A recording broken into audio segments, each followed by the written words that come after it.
Hey everybody, welcome back to my channel. Thank you so much for joining me. As always, before we get started, if you could give me a like, share, thumbs up, comment, all that other good stuff, I would appreciate it.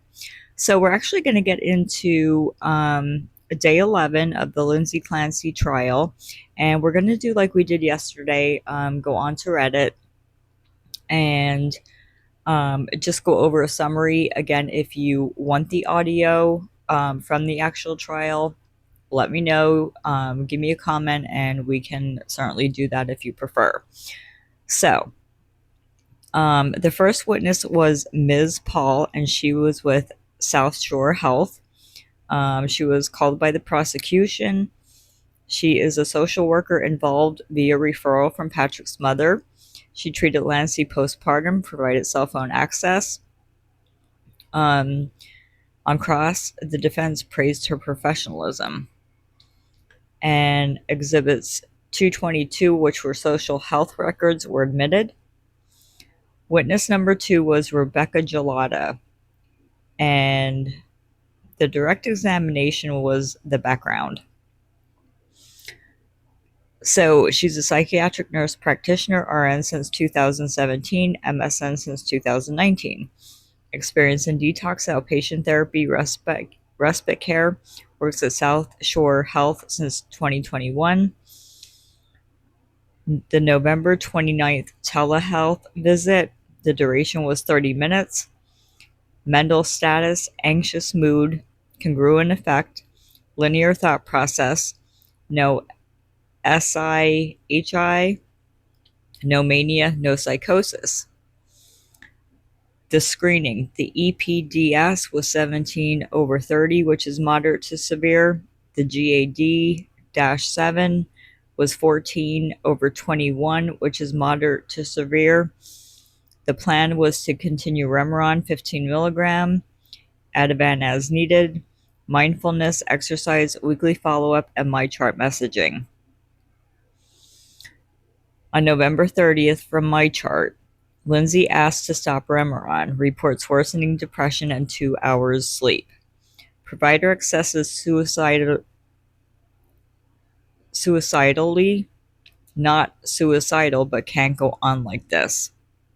Concern about multiple short medication trials. Alternative offered.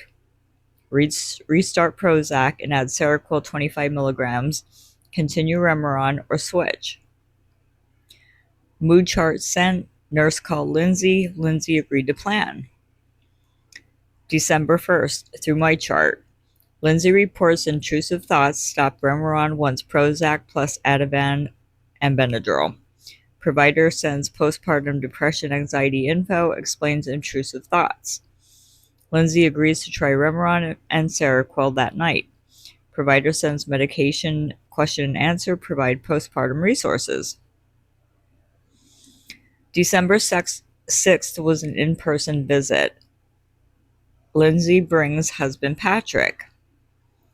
Screening was EPDS 21/30. GAD-7 was 19/21. Mental status was anxious. Linear thought process, no SIHI, no mania, no psychosis. Sleep still poor. Lindsay reports Zoloft 50 milligrams caused 48 hours awake with no fatigue. Bipolar discussion. Activating response to Zoloft, difficulty tolerating antidepressants. The MDQ negative endorsed 3 symptoms: no sleep, no fatigue, racing thoughts, and trouble concentrating. The CIWA score was 1, which is minimal to no withdrawal. The plan was switch Ativan to Valium, discontinue Seroquel, restart Prozac, taper Remeron. From December 7th through MyChart. Lindsay slept poorly. I really need help, she said. Provider recommends higher Seroquel, 75 to 100 milligrams, asked about fatigue. Lindsay says, quote unquote, I don't feel tired at all. Provider. Bipolar concern. Re-raised proposes Seroquel titration. 100 to 200 to 300 to 400 milligram whole Prozac. The alternative would be Zyprexa plus Prozac. Lindsay chooses Seroquel plus a Valium taper. A refill is requested. December 8th, my chart. Lindsay slept 9 to 5 with Seroquel plus Valium. Panicky, fears dependence. Provider hesitant to slow taper, relies on Seroquel titration for anxiety coverage. December 9th was a phone call. Lindsay and Patrick call the clinic. Reports panic, intrusive thoughts, numbness, SI without plan or intent, contracts for safety, and the plan is to continue Valium until 12/13, 5 milligram tablets, continue Seroquel titration, encourage women and infants partial program intake.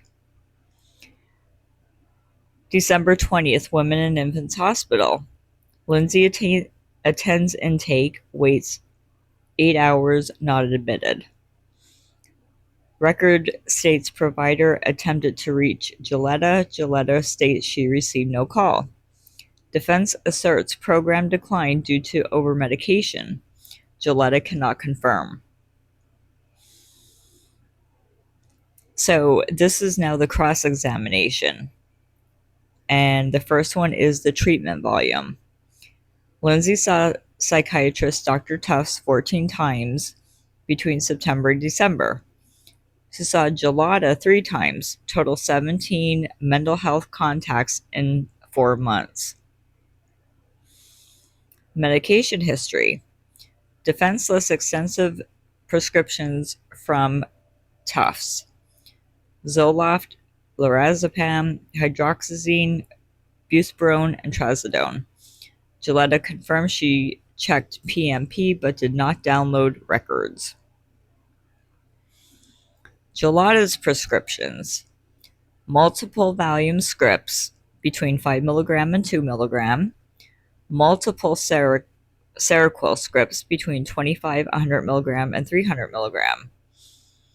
Defense highlights rapid escalation of Seroquel from 25 milligram to 100 milligram to 300 milligram to 400 milligram titration plan. That is a lot of Seroquel. Just saying. Patient behavior. Lindsay, honest, forthright, not doctor shopping.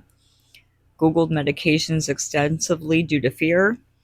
Reported panic, disorientation, forgetfulness, like she's not connected to the body.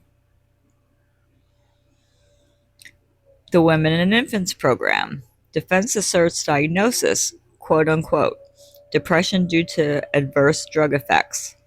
Gilletta cannot confirm. She did not speak with the program. EPDS fluctuation. When she had Julie Paul, it was 17. And on December 6th, it was now 21. Defense emphasizes rapid decompensation. Bipolar concerns. Defense presses that SSRIs contradicted in bipolar. Gilletta agrees. Defense highlights Zoloft reaction, 48 hours awake. The next thing is a marijuana gummy. Lindsay disclosed taking 1 gummy in November to try to sleep. Exhibits referenced were 222 with the social health records and 220 women and infants records, ID only less confirmed.